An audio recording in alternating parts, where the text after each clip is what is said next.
আসসালামু আলাইকুম। Try.Fulfil এর পক্ষ থেকে সবাইকে স্বাগতম জানাচ্ছি।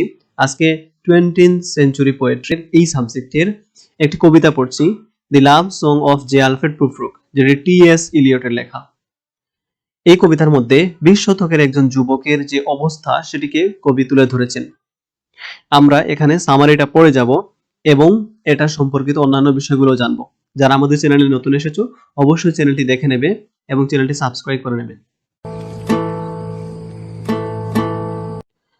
প্রথম হচ্ছে T.S.Eliot, তার পুরো নাম থমাস স্টার্নস ইলিয়ট। দেন আমাদের এই কবিতার নাম হচ্ছে the love song of J.Alfred Prufrock। কবিতাটি তিনি পাবলিশ করার আগে প্রথমে নাম দিয়েছিলেন Prufrock এমাং দ্য ওমেন এবং পাবলিশের সময় নাম দিয়েছিলেন the love song of J.Alfred Prufrock। এটিকে তিনি লাভ সং বলেছেন কারণ লাভ সং লেখার সময় যে রিদম, রাইম, রিপিটিশন দরকার হয় সেগুলো এই কবিতার মধ্যে আছে, কিন্তু এখানে লাভের কোনো কিছুই নাই কবিতার মধ্যে। এটা ব্যঙ্গাত্মকভাবে লাভ সং বলা হয়েছে। তারপরে এটি একটি ড্রামাটিক মনোলগ। আমরা জানি ড্রামাটিক মনোলগ হচ্ছে এমন ধরনের একটি লেখা যেখানে একজন সিঙ্গেল স্পিকার থাকে, সে কথা বলে, এবং সাইলেন্ট লিসেনার থাকে যারা যে শুনে। তারপরে এটার মধ্যে কিছু ক্যারেক্টার রয়েছে। প্রথম হচ্ছে প্রুফরুক, তাকে নিয়েই এই কবিতাটি। লিসেনার, তারপরে হচ্ছে দি ওমেন, যাকে সে প্রপোজ করতে চাচ্ছিল। তারপরে the lonely man in shirt sleeves, কিছু মানুষ। এই হচ্ছে আমাদের ক্যারেক্টার্স। এখন আসি আমরা কবিতাটির সামারিতে। এখানে একজন তরুণ যার নাম হচ্ছে প্রুফরুক, এই প্রুফরুক সে চাচ্ছিল প্রপোজ করার জন্য একজন মহিলাকে, কিন্তু সে তার কাওয়ার্ডাইস অথবা ভীতু এবং তার যে মনের একটা অবস্থা, এটার কারণে সে কখনোই সেটা প্রকাশ করতে পারেনি। এটাই হচ্ছে এই কবিতার মূল আলোচনার বিষয়। আমরা এখান থেকে পড়ে যাচ্ছি অল ইন ওয়ান, যেটা টিবিসি এর বই, অনেক সুন্দর করে দেয়া আছে এখানে। The love song of J.Alfred Prufrock is one of the first remarkable poems of the city men and is also the first notable poem of T.S.Eliot. ইলিয়টের অনেকটা উল্লেখযোগ্য লেখা হচ্ছে লাভ song of J.Alfred Prufrock. Prufrock Pinto hails the poem. Professor Pinto hails the poem as a landmark in English poetry because it marks a complete break with the 19th century tradition. তো এই professor তিনি বলেছেন যে এটি সম্পূর্ণ একটা unique লেখা, নতুন ধারার লেখা, যেটি 19 শতকের লেখার মধ্যে একটা পার্থক্য তৈরি করেছে, যেহেতু এটা 20th century এর একটা কবিতা। Eliot presents the despair and passivity of a middle-aged man Alfred J. Prufrock. Eliot এখানে তিনি ব্যাখ্যা করেছেন একজন মধ্যবয়সী মানুষের হতাশা এবং হচ্ছে তার যে নিষ্ক্রিয়তা। তার নাম হচ্ছে J.Alfred Prufrock অথবা আলফ্রেড জে প্রুফরুক। এটাই হচ্ছে এখানে তিনি তুলে ধরেছেন। তারপরে he is in love but his love song is never sung. এখানে যে লাভ সং বলা হয়েছে, লাভ সং এখানে কোনো সংই গাওয়া হয়নি, তো এটা ব্যঙ্গাত্মকভাবে বলা হয়েছে, যেহেতু সে গাইতে পারেনি, সে প্রপোজ করতে পারেনি, সে লাভের মধ্যে রয়েছে কিন্তু সেটা প্রকাশ করতে পারছে না। He meditates too much and his cowardice is his Achilles heel. এবং সে হচ্ছে বেশি বেশি ধ্যান করছে, মানে চিন্তা করছে বেশি, কোনো কিছু করতে পারছে না, বলতে পারছে না তার বিলাভেডকে যে সে তাকে ভালো পায়। তার এই যে দুর্বলতাটা অথবা তার যে ভীতু মন, সেটাই হচ্ছে তার একিলিস হিল, মানে তার দুর্বল জায়গা। He is haunted by the problem whether he should reveal his love to the lady and he is undone. সে বলবে কি বলবে না সেটা নিয়ে সে চিন্তার মধ্যে আছে এবং সে আনডান, বলতে পারেনি। The poem is typically not of the 20th century but of all ages. আর এটা হচ্ছে প্রত্যেক যুগের তরুণদের প্রতীকীকায়ন করে অথবা রিপ্রেজেন্ট করে।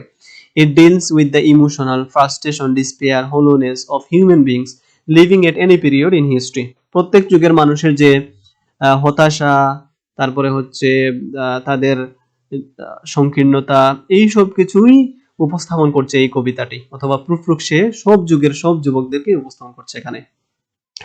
তারপর বলা হচ্ছে যে Eliot's love song doesn't sing in praise of love. Eliot তার যে লাভ সংটা সেটা ভালোবাসার প্রশংসায় গাওয়া হচ্ছে না। The title of the poem raises our expectation that in this poem we shall hear how a lover lays bare his heart at the feet of his beloved. তো এইটা টাইটেল পড়লে আমরা এরকম ধারণা করি যে হয়তো কোনো একজন লাভার সে খুব সুন্দর করে একটা লাভের গান গাচ্ছে, কিন্তু আসলে সেরকম না। But nothing of this sort happens in the poem. এরকম কোনো কিছুই কবিতায় ঘটে না। The title of the poem is ironic. তো এটা হচ্ছে একটা রূপক অথবা ব্যঙ্গাত্মক একটা টাইটেল দেওয়া হয়েছে কবিতার। The point of calling this poem a love song lies in the irony that it will never be sung, that Prufrock will never dare to voice what he feels.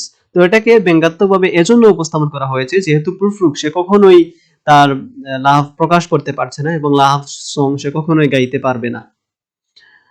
ওকে, তারপরে this poem is an investigation of the disturbed consciousness of the typical modern man who is overeducated, powerful and anxious and emotionally artificial. তো modern যুগের একজন সাধারণ মানুষ অথবা main তার যে অবস্থা সে ওভার এডুকেট হয়ে যায়, অতিশিক্ষিত, পাওয়ারফুল থাকে, উদ্বিগ্ন থাকে, তারপরে হচ্ছে ইমোশনালি আর্টিফিশিয়াল, তার যে আবেগগুলো সেগুলো কৃত্রিম থাকে অনেকটা। তো এটা এগুলো তুলে ধরেছে। The speaker of the poem, Prufrock, is addressing a lover with whom he would like to somehow consummate their relationship. ওকে, তো Prufrock এখানে একজন লাভারকে বলা হয়েছে যে চাচ্ছে যে কোনো ভাবেই হোক তার রিলেশনশিপটাকে পূর্ণতা পেতে, but he can not dare an approach to the women, কিন্তু মহিলার সামনে যেতে সে ভয় পাচ্ছে, যেতে পারছে না। হি starts hearing the remarks others make about his weaknesses, তাই তার যে এই কাওয়ার্ডিস বা ভীতু অবস্থা সেটা সম্পর্কে অন্যরা বিভিন্ন মতামত করছে সেটা সে শুনছে কিন্তু কোনো রিপ্লাই দিচ্ছে না।